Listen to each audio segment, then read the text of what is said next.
کہ وہ بھی ایک بات سمجھ لیجئے، ایک نفیس نکتہ ہے. فقہا نے فرمایا کہ اگر کوئی پانی اس سٹائل سے پیے کہ دور سے دیکھنے میں شراب لگے، وہ اس پہ گناہگار ہوگا. اچھا، حالانکہ وہ شراب نہیں پی رہا، جیسے یوں کر کے اور نشہ کر کے دکھائے، تو اس وجہ سے کہ اس نے ایک حرام چیز کی مشابہت اختیار کی، اس وجہ سے اس کی گرفت ہے. پانی پینا جائز ہے. اسی طریقے سے اگر آپ یہ سود لیتے ہیں اس کے قصد و ارادے کے ساتھ، تو قصد و ارادے کی وجہ سے گرفت ہے، نہ کہ وہ مال سودی ہے، وہ اب بھی مال مباح رہے گا. ٹھیک ہے. اسلامک بینکنگ چیزوں کو اسلامائز کر دیا گیا ہے، ہر چیز کو کیسے دیکھتے؟ ٹھیک ہے یہ؟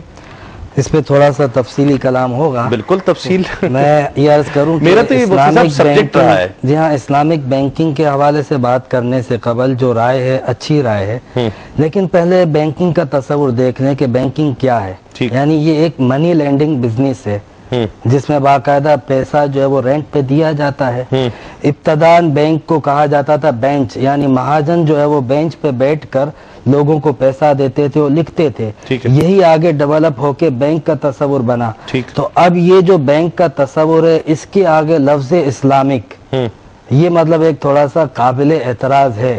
باقی جہاں تک تعلق ہے کہ اسلامک بینکنگ میں کس طریقے سے ڈیل ہوتی ہے، چونکہ ان کی تمام تر dealings Islamic mode of finance کے تحت ہیں، اس لیے وہ ساری مرابحہ ہے، مشارکہ ہے، ڈیمینشنگ شرکت متناقصہ ہے، یہ تمام چیزیں درست ہیں.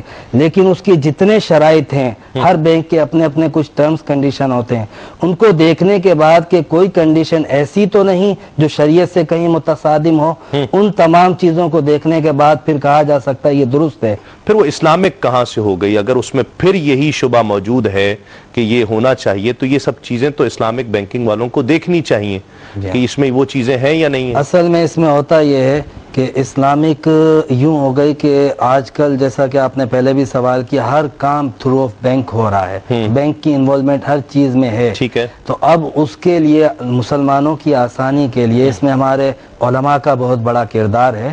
اور یہ جو اسلامک بینکنگ ہوتے ہیں، اس میں باقاعدہ علماء کی کمیٹیاں ہوتی ہیں جو تمام پروڈکٹس خود تیار کرتے ہیں، اور ایک باقاعدہ شرعی بورڈ ہوتا ہے جو اس کو چیک کرتا ہے، اس کی ٹیکنیکلٹیز کو دیکھتا ہے. بالکل، اس کو شریعت کے مطابق ایک ایک چیز کو چیک کیا جاتا ہے. اور پھر بھی چونکہ ابھی یہ سسٹم نیا ڈیولپ ہوا ہے، تو اس میں کچھ پرابلمز ہیں، کچھ کمپلیکیشنز ہیں، جس کو آہستہ آہستہ بالکل اکارڈنگ ٹو شریعہ کر رہے ہیں. ٹھیک. آلٹرنیٹ سسٹم تو مفتی صاحب آ گیا، پھر اس کا مطلب ہے مطلب آ تو گیا ہے، لیکن بات وہی ہے جیسے بہن نے کہا تھا کہ یہ مضاربت شرکت کا لفظ تو استعمال کیا جاتا ہے، لیکن بعض لوگ کہتے ہیں کان اس طرف سے پکڑا جائے یا یوں کر کے پکڑا جائے، بات ایک ہی ہے. بات وہی ہے جو مفتی صاحب نے ارشاد فرمائی کہ ہر بینک میں کچھ شرعی ایڈوائزر موجود ہیں، اور یہ رکھے اس لیے جاتے ہیں اور آج کل لازم بھی کر دیے گئے ہیں تاکہ اسلامک بینکنگ کا جب آپ نام لے رہے ہیں تو اس کو شرعی تقاضے کے موافق کریں. اور اسٹیٹ بینک اس کو فالو کر رہا ہے. اس نے نوٹس شوکاز نوٹسز بھیجے ہیں بینکس کو کہ آپ اسلامک نہ لکھیں اپنے نام کے ساتھ. صحیح.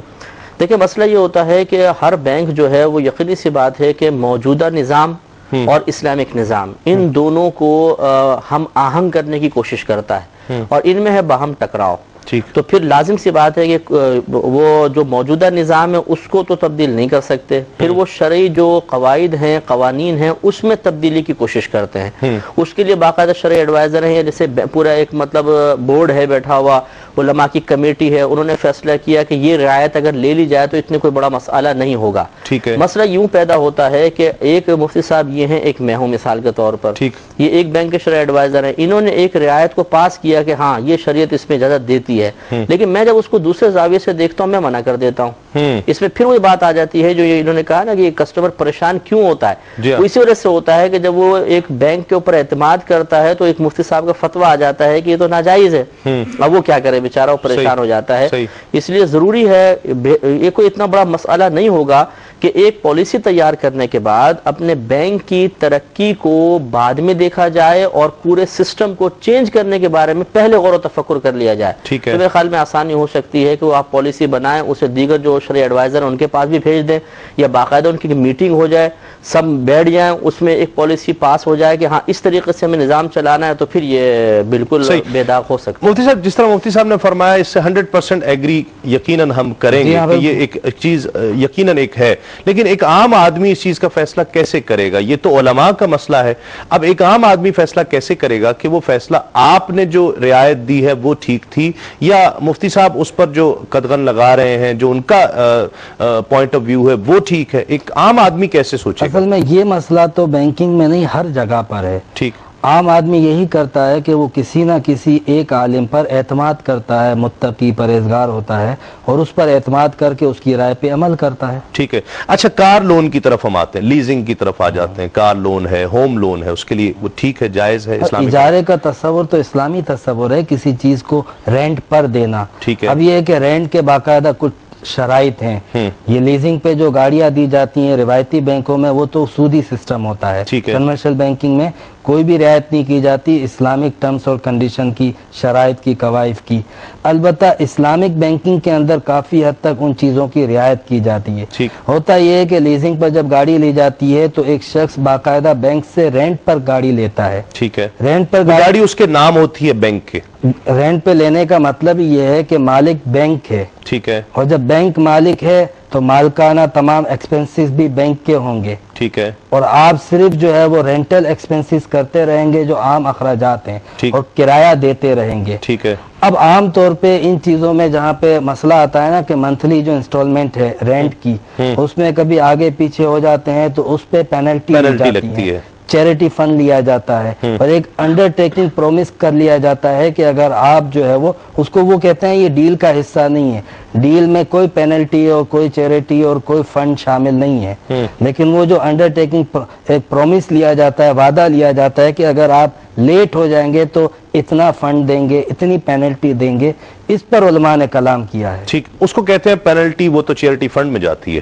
جی ہاں, ہم رکھتے نہیں ہیں. نہیں, چیریٹی فنڈ میں جائے یا کہیں بھی جائے, کیا پہلے یہ لینا درست ہے؟ اس پہ علماء نے کلام کیا علاج ہے پینلٹی کا؟ دیکھیں, مسئلہ یہ ہے کہ سب سے پہلے تو دیکھا جائے کہ یہ جو ہم تکلفات بعیدہ میں پڑھ رہے ہیں, کیا گاڑی ایک ایسی شرعی ضرورت بن جاتی ہے کہ جس کے لیے ہم کچھ ناجائز کام کریں؟ مسئلہ وہی آ جاتا ہے. ٹھیک, کہ کیا مسئلہ آپ دیکھیں نا, رینٹ کا مسئلہ ہے. اگر بینک اس کا مالک ہے, انہوں نے گاڑی مجھے دی ہے, اگر میرا اپنا کوئی قصور نہیں ہے, اصول شرعی یہ ہے کہ اگر آپ کرائے کی چیز لے کر آئے, آپ کا قصور نہیں ہے, اس کا کوئی نقصان ہو جاتا ہے تو نقصان مالک کا تصور کیا جائے گا. ٹھیک ہے. اب آپ کی گاڑی کا ایکسیڈنٹ ہو گیا, مارا دوسرے نے ہے, گاڑی پچک گئی بالکل, کیا بینک اس کی تمام نقصان بھرے گا؟ وہ کہتے ہیں انشورنس ہے, انشورنس کے پیسے لے رہے ہیں, لیکن وہ چیز الگ ہے. اب پھر وہ انشورنس والی بات آ جائے گی, وہ تو چیز الگ ہے, وہ چیز علیحدہ ہے. مسئلہ یہ ہے کہ اس میں شرعی تقاضے پورے نہیں ہو سکتے ہیں. اب یہ ہوتا وہی بات ہے کہ ہم نے تو یہ کرنا ہے, جب کرنا ہے تو اب آپ اس میں شرعی رعایتیں ہمیں دے دیجئے, کسی بھی طریقے سے موڑ دیجئے. ٹھیک ہے. اب مسئلہ وہ جیسے مفتی صاحب نے فرمایا کہ جو پلینٹی کا تصور ہے مذہب اسلام میں یہ منسوخ ہو چکا ہے, اور منسوخ پر عمل کرنا حرام ہوتا ہے. یہ مسلمہ اصول ہے. اب اس کو آپ ہی کہتے ہیں کہ جی ہم خود نہیں رکھ رہے بلکہ ہم تو کسی اچھے دینی ادارے میں دے دیں گے, یہ تو بالکل ویسے ہی ہو جائے گا جیسے کوئی ایک آدمی چوری ڈاکہ مارے اور بولے کہ میں اس لیے بس خالی لے رہا ہوں کہ میں غریبوں کی امداد کروں گا, تو اس کی اس بات کو تو تسلیم نہیں کیا جائے گا.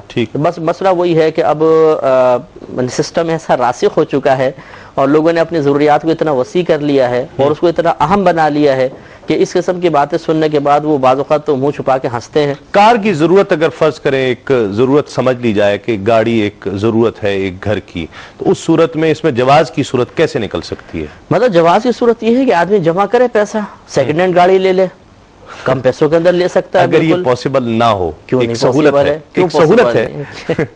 دیکھیں, سہولت جب تک دائرہ شریعت میں نہیں ہوگی, اگر سپوز میں کہتا ہوں کہ میں پینلائز نہیں ہوں گا اور میں وقت پر ودن دا ڈیو ڈیٹ میں پیمنٹ کر دوں گا, گاڑی اور گھر کا ایک ہی مسئلہ ہے, ایک جیسا ہی ہے, اس کو کیسے, مطلب اس کی پھر گھر تو ایک بنیادی ضرورت ہے, گاڑی بھی ہمارے ہاں بنیادی ضرورت, چاہے روڈیں ہونا چلانے کے لیے, لیکن ضرورت تو ہے. ٹریفک جیم بھی اسی کی وجہ سے ہے. اب بیچارے گورنمنٹ بھی کیا کرے, ایک ٹریفک جیم اسی کی وجہ سے بڑھ گیا کہ ہر جس کی تنخواہ 15,000 ہے وہ بھی گاڑی چاہ رہا ہے, تو اس کی صورت کیا ہوگی؟ اور میرا سوال یہ تھا کہ within the due date میں پیمنٹ کر دیتا ہوں تو اس صورت میں چھوٹ جاؤں گا.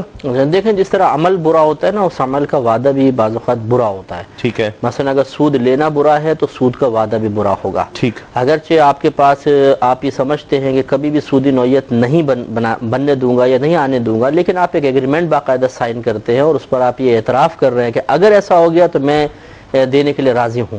ٹھیک ہے. تو یہ جو ایگریمنٹ ہے یہ بھی قابل گرفت ہو جائے گا کہ جس طریقے سے عمل خراب ہوتا ہے اس کا وعدہ بھی خراب ہوتا ہے. ٹھیک ہے. اب مسئلہ یہ ہے کہ دیکھیں بات وہی ہے, اگر وہ ٹرم نکال دی جائے تو ڈیفالٹر ہونے لگ جائیں گے لوگ. ہاں بالکل ہو جائیں گے, بالکل صحیح کہہ رہے ہیں آپ. یہ بات دیکھیں وہی ہے کہ سب کا زاویہ نظر مختلف ہوتا ہے. ٹھیک. اہل علم کا بھی زاویہ نظر مختلف ہوتا ہے. بعض امور آخرت کو پیش نظر رکھ کر اور شریعت کی سختیوں کو ملحوظ رکھتے ہوئے جو سود کے سلسلے میں خاص طور پہ کی گئی ہیں وہ جانب رعایت کو اختیار کرنے کے لیے بالکل تیار نہیں ہوتے. وہ اس کا وبال اپنے سر لینے کے لیے تیار ہی نہیں ہے. وہ کہتے ہیں ہمارا کام ہے شریعت کے احکام پہنچایا, اب ہم اس سے بڑی ذمہ ہیں, اب آپ مانتے ہیں ٹھیک, نہیں مانتے تو آپ قابل گرفت ہوں گے.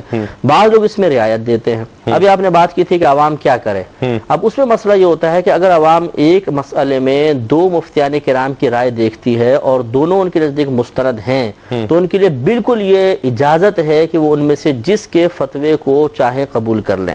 ٹھیک ہے. اگرچہ اس میں جیسے مفتی صاحب نے اشارہ بھی فرمایا کہ بہتر تو یہ ہے کہ جو زیادہ فتوے میں مہارت رکھتا ہو, فقہی بصیرت ہو, تقوی پرہیزگاری ہو, اس کے قول کو فوقیت دے. لیکن ہماری شریعت نے اس میں اجازت دی ہے کہ اگر کوئی ایک مفتی صاحب جیسے باہر کے لوگ ہیں, اب وہ بینک سے پیسہ لے رہے ہیں, کافر بینک سے مکان لے رہے ہیں, پھر اس بینک کو باقاعدہ سود دے رہے ہیں. بہت سے اس کو ناجائز کہتے ہیں, میں بھی اس میں شامل ہوں, میں اس کو حرامی کہتا ہوں, لیکن بہت سے ایسے ہیں جو اس کے جواز کا فتویٰ دے رہے ہیں. تو ان کو چاہیے کہ پھر ان فتاویٰ سے رعایت حاصل کر کے ان پر عمل کر لیں تو انشاءاللہ وہ قابل. لیکن اس سے جو ایک امپیکٹ پڑ رہا ہے عوام پر, وہ کہتے ہیں کہ بھائی یہ کیا مسئلہ ہوا, ایک کہہ رہے ہیں حرام ہے, ایک کہہ رہے ہیں حلال ہے, جو امپیکٹ جو پڑ رہا ہے اس کو کیسے دیکھیں گے آپ؟ اصل میں اختلاف اس بنیاد پہ بہت کم ہوتا ہے, حرام ہے حلال ہے.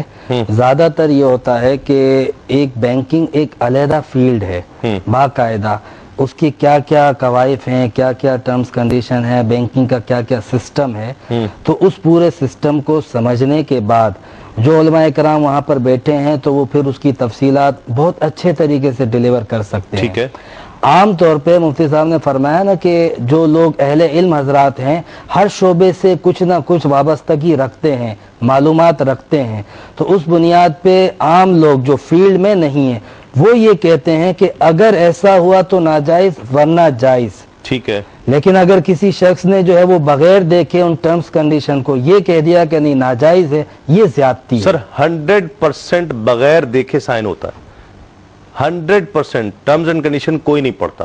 میں یہ بڑے وثوق کے ساتھ باریک ہے کہ ان کو پڑھنے کی پڑھائی نہیں جاتا. نہیں ایسا نہیں ہوتا. ہمارے پاس بہت سارے لوگ آتے ہیں, کئی بار آتے ہیں, بلکہ وہ باقاعدہ وہ پروفارما لے کر آتے ہیں کہ یہ ٹرمز ہیں. وہ بھی یہ کہتے ہوں کہ آپ پڑھ دیں, میں نہیں پڑھ رہا. ہاں تو ظاہر سی بات ہے اگر وہ پڑھ بھی لیتا تو علماء سے ہی رائے لیتا نا. صحیح. اسلامک بینکنگ کے اندر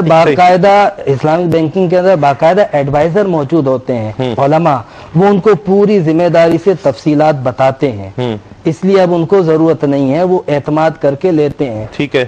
تو یہ اگر ایک عالم نے ذمہ داری لی ہے اور کہا ہے کہ یہ بالکل درست ہے تو پھر وہ شخص لے سکتا ہے. عام آدمی لے لے, پھر اس کے وہ کار بھی لے لے اور گھر بھی فائنینس کرا لے.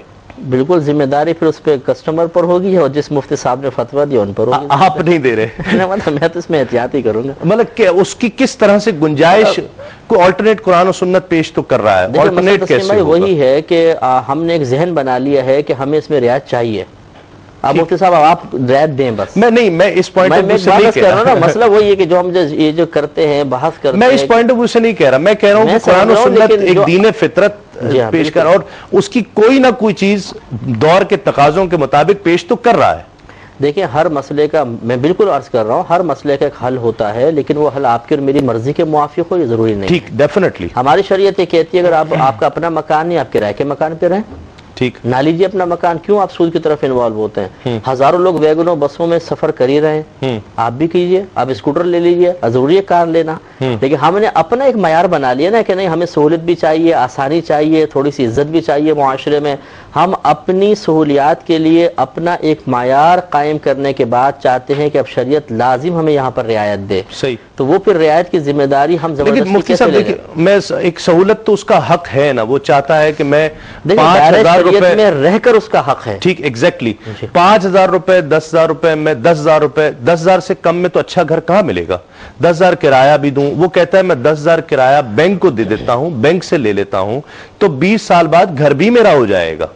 تو اس میں کیا غلط ہے اگر وہ یہ حق لحاظ مانگ سے رہا تو بہت اچھی بات ہے، لیکن کیا آپ کی یہ عقلی توجیہ شریعت بھی تسلیم کر رہی ہے کہ نہیں کر رہی؟ یہ دیکھنا ہم ہوگا۔ شریعت سے رہنمائی چاہ رہے ہیں۔ جی ہاں، شریعت کہتی ہے کہ صحیح نہیں ہے، دونوں میں فرق ہے۔ اگر آپ کرایہ 10,000 روپے مہینہ دے رہے ہیں وہ جائز شریعت قرار دے رہی ہے، اس میں اگر آپ مکان کے ذریعے لے رہے ہیں آپ اس میں 10,000 سود کے طور پر دے رہے ہیں، فرق ہے واضح طور پر۔